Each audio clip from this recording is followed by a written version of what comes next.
Thank you for joining IP Tech Tuesday. An invention is an invitation to explore. What do I mean? Well, first of all, you have to explore. Why? Because the inventor is on a journey and the patent needs to anticipate it because we're writing the patent now and the inventor will continue thinking later. And the competitor, and often we write the patent in order to block a competitor, is not even on the same journey. So you don't have a choice, but when given an invention by an inventor, you have to explore. Now, what does exploring mean? So we talked about category creation in an earlier talk. And what I want to do is to provide a little bit of structure to what exploration looks like. And I want to emphasize, I'm going to talk only about invention exploration, which is a completely different question from what should we be protecting today. What should we be protecting today is a business question. But if somebody makes an invention and we're trying to explore what the invention is and what it means, that is somewhat independent of business considerations. So here are 3 guiding principles that I want to suggest when we explore. Number 1 is at every stage of the game, we keep on trying to figure out the essence of what we're talking about. Principle 2 is we're always generating examples, and 2 reasons for doing it are: 1, because in the patent we have to show a grasp that we actually had in hand, whatever the full scope is. And second of all, when you create an example, it helps you explore. And number 3, which is what I'm going to focus on, is that we look into the gaps. Why? Because gaps is where the enemy is going to enter. In the simplest example, if your patent application has some great insight and you protect only a particular implementation of that insight, there's clearly a gap between what you invented and what you're trying to protect. And your competitor will immediately read just a second.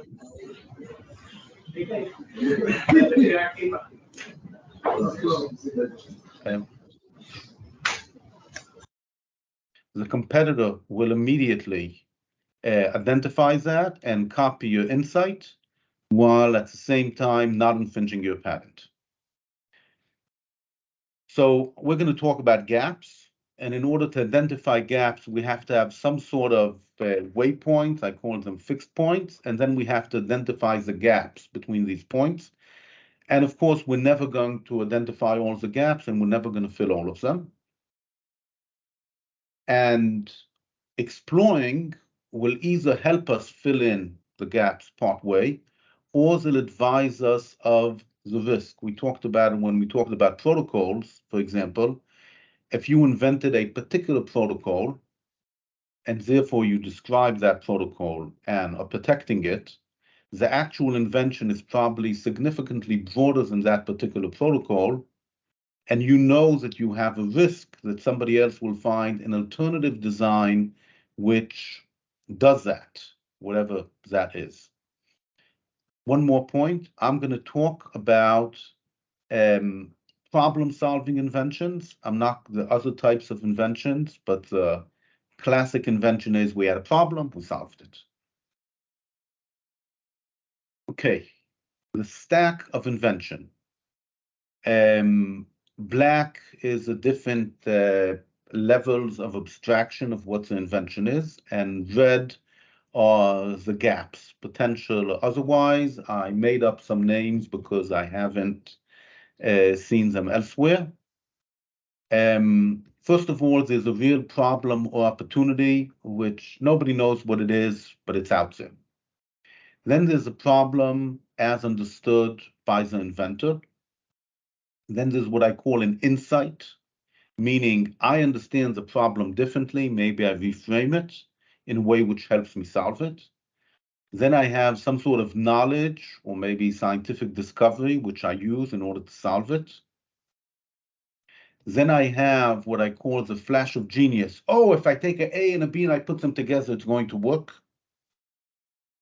But it doesn't have all the details. Then I have the actual solution with all of the details and subproblems caused by it. And I'm going to give you a detailed example in a minute. Okay, so this is like a stack of what an invention looks like. And obviously, the inventor could start at any point along the stack. And also, the patent attorney can start at any point along the stack. And the reason why I'm showing you this stack is not because it's a be-all and end-all, but because it helps me show you several different types of gaps which commonly exist in a patent application or in a portfolio, if you want. And here's the gaps. God is, are you desiring enough? Maybe you should be wanting more. Gun is, do you really understand the problem? GAC is, what do you know? Jin, do you know how to apply the knowledge? GIMP, do you really know everything that is necessary to make it work? Okay, these are made up names, and feel free to give me more fun names for it. I like God and I like fog. Okay, like that. I'm going to show you an example. In the example, I'm going to work in a linear way. In real life, we don't do linear. We jump around, we do splits, and we do joins, and we do iterations. And just to make it very clear, whenever you look into something, into any one of these steps, you're always going to get, or often going to get, more than one answer. And I'm not going to show any of that. Okay, so here's a typical example. The problem as understood, and notice I didn't talk about the real problem, is I want to get from here to there. I'm here, but I want to be there. And when I get there, well, I'm going to be here again. And the insight, this is a very general problem, is really I want to do it without getting tired. Okay, that's the particular ways that I'm understanding that problem. And now I have some knowledge. Maybe, it's 10,000 years ago. Horses can carry a weight, and if they carry a weight, I don't have to. So what is the solution going to look like? I'm going to ride a horse in order to get from here to there. And the actual solution has all of these details and subproblems, like how do I control the horse? How do I not fall off the horse? Where do I put my trusty Remington rifle? And the solution is probably I'll have a bridle and I'll have saddles, and I didn't give all the possible details of which there are many. Okay, this is a typical example, and an inventor will come in at the flash of genius stage and tell you, I just had an idea. We need to get from one place to another. Let's do it by riding a horse.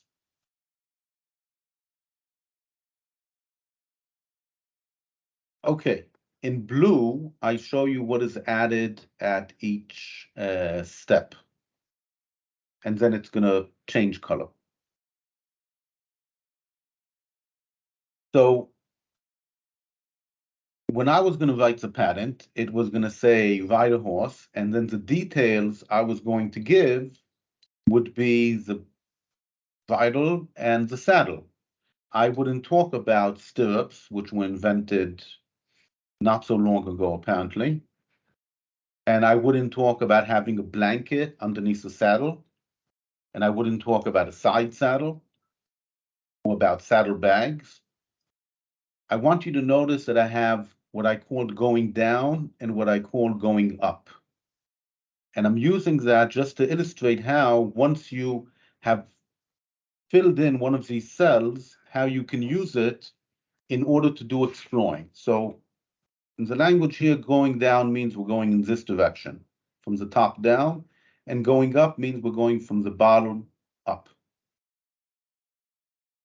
Okay, so now we're going down. I know we're going to ride a horse to get places, and the client already told me we're going to get a saddle. But do I really understand what are all the practical problems that need to be solved?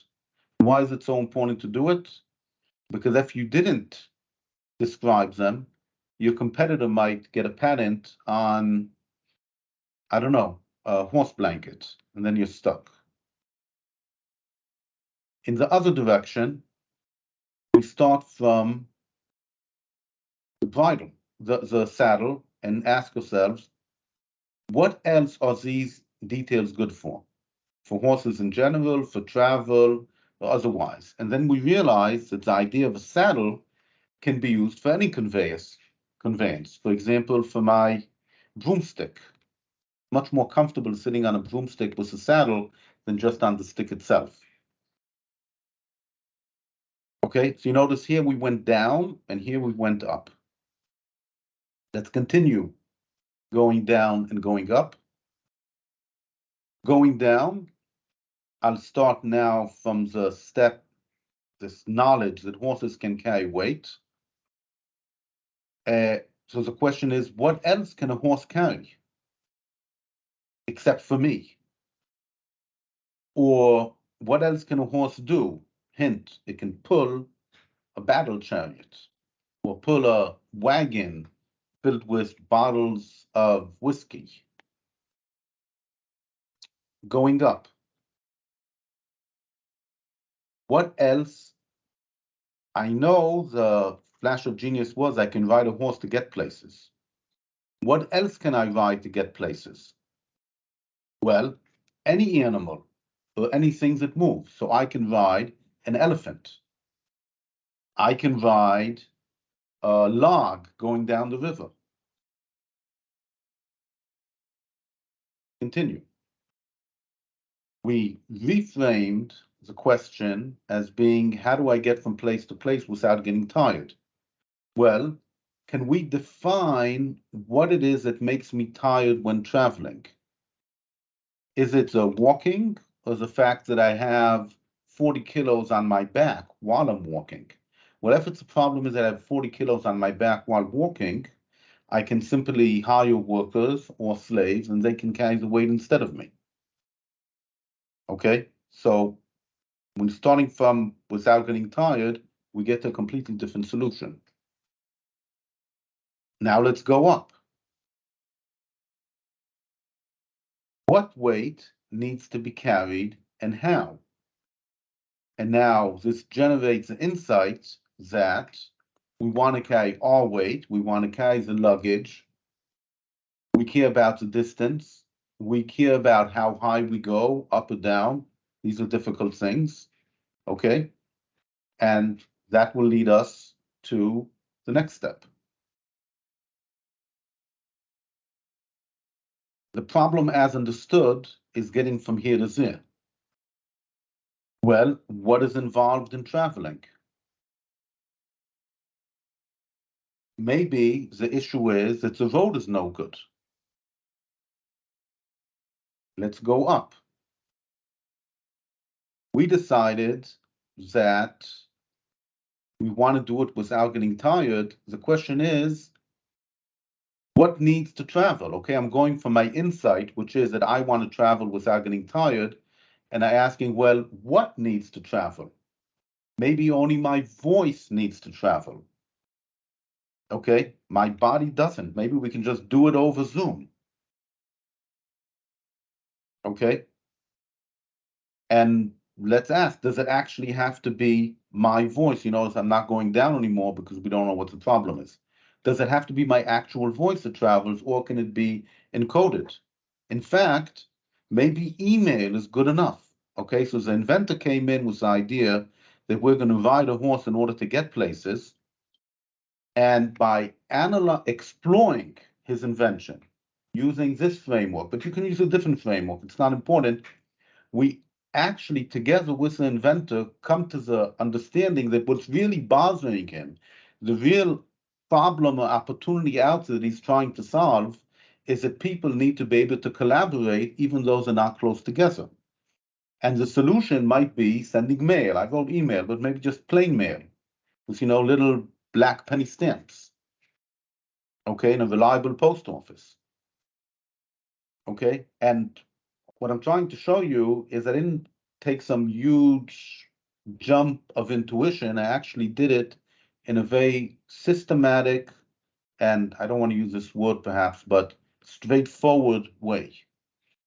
And in the real world, of course, we don't just go up and down, we go up, down, sideways, splits, joins, and so on.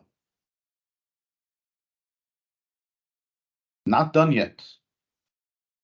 There's another dimension of exploration that we have to talk about, and that has to do with the past and the future. Now, we know that today's solutions are tomorrow's problems, okay, which is good. So what we need to do is ask, how does this have an effect for our competitors, the ecosystem, and ourselves? And right now, the instant we made the invention, our competitors have ways of doing things, the ecosystem works in a certain way, and we have ways of doing things. So present is what exists today and might be disrupted, and future is what might be, and maybe we should call it consequences. And again, you can fill this up in any direction you want, you know, when it's an exercise for doing at home. But even if we start with the question of what's a real problem, will people change what they desire? Let's say we have a discovery. Well, are we going to find new data and make a new discovery?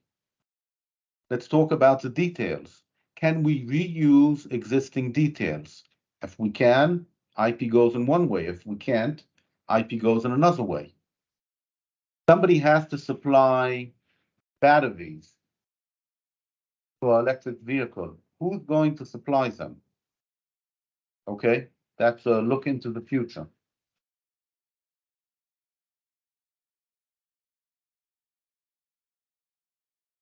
What I want to do now is I want to talk about one particular question, which I mentioned before and will come up again naturally when you do it. And I had some discussions with Dr. Gordon Hart, who happens to be a rocket scientist, but that's besides the point. And the question is, what else is it good for is what's called abduction, okay? When you have an abduction problem, it's not deduction, it's not induction, it's abduction. You're asking yourself, I know what it looks like, how can I get there? Okay, I have a solution, what problem is there that can solve it? Now, in the world of startups, you're going to see a lot of people saying, no, no, no, you shouldn't do that at all. Evil, stupid. You should define a problem, solve it, scale, and make $1 zillion. Those stupid Israeli inventors who fall in love with the technology, build the solution, then go looking for a problem, it can't work. Well, besides the fact that we know that it can work, it has to work, because when you have a problem, you have to change a problem with your company. You have to change what you're doing. It's sometimes called pivot. And what is a pivot? But asking yourself, with what I have now on the table, my knowledge and agreements and whatever it is, what else can I do since I can't do what I planned on doing? Now, this question can be applied to any of the cells in the table. And the issue is probably, but maybe not only, that the world has an infinite number of problems and opportunities. So how do we match what we have with what the world needs? Okay, it's a difficult problem. I'm not going to pretend I have an answer, but I am going to give a few tools for your toolbox when you try to do that. And when I say when you try to do that, I mean you together with the client. Okay? You can't do it by yourself because you're not familiar with the field the client's working in, as much as the client is at least. And the client can't do it by themselves because they are not trained to look at inventions as potentialities rather than as some sort of engineering item. So one thing you can do is this general method of problem solving called diverge converge. You generate possibilities and then you narrow them down, and then you expand it again, and you narrow down. It's a well-known process, and I'll say what we could possibly do about it. Before we start the process, what I suggest is to figure out what are the properties, functional capabilities, and consequences, both of the whole idea and the subcomponents of the idea. Okay? Another thing I recommend doing is identifying all of the trade-offs that you're considering and you're solving in what you're doing. And one more thing I recommend doing is identifying the adjacent possible. Adjacent possible means we don't exactly know how to do it yet, but if we stretch a little bit, we can get there. Okay. And now some tricks you can do. And again, this is only tools. It's not a sort out process because I just don't have one yet. You can look for a market with a big problem and you check out applicability. Why that works is obvious. The problem is it will miss out on opportunities that don't exist yet. A lot of, as the guys say, billion-dollar companies usually exist in markets which don't exist yet. We can look for how similar things, let's say we have a solution, something which has 75%, it's a made-up number, of technological similarity, how it's used, and based on that, maybe we can identify similar problems or insights that whatever it is we're talking about can be applied to. Again, we look at particular components. Why? Because any given solution usually has multiple revolutionary insights. The example, Dr. Gordon's example, what if you suddenly had a lightsaber? What could you do with it? Okay, great example. I just want to point out a lightsaber, if we were to open it up, it has multiple components that have very interesting properties. And maybe these components, right now at least, have more value than the lightsaber as a whole. If you have an example solution, it's very helpful if you analyze it. If you remember, I said before, figure out the properties, functional capabilities, and consequences. If you have an actual solution and you can analyze it, that will help you figure it out. Innovation, not invention, innovation is a story. And the question is, what story is this solution that you have now part of? For example, with a lightsaber, the story is how to give a weapon to important knights that go around doing important things. So we look for similar stories, and we discover that the Knights of the Round Table walked around with a sword. So maybe we can use a lightsaber to solve problems that are today solved using a sword. I know the invention, came in the opposite direction. You have to repeatedly reframe the capabilities of the solution. And not but not least, it's useful if you have in any particular field or whatnot, a list of important problems and opportunities, or people that have a list of important problems and opportunities. And if you think about it, when a startup decides to pivot, one of the things they do is they go to the investors and they say, we want to suggest doing something else with your money that you didn't give us yet.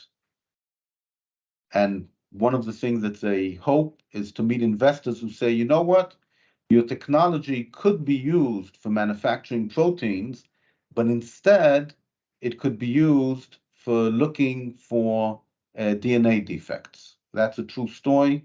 Affymetrix, make DNA chips. Okay, now to give you a feeling for what this looks like, imagine an inventor, who happens to be me, I think, walks in and says, here's my solution, but it's actually at the level of fog, okay? I have a library and I want to have a fire extinguisher with a form factor of a book, so I can put it on the library shelf. And if we have a fire in there, it will turn out to fire and the books won't be damaged. And it will also look nice. Okay? And what I want you to think is, how would you explore this invention? And by exploring it, it generates some direction for the scope that you might be able to ask for. I'm not telling you what you should, but you might be able to. So I'm clarifying. You don't need to say what is the best thing to protect. Book covers, I don't know. Okay? But you do need to show, at least using this framework, how you got from one point to the other. Okay? I am stopping the recording.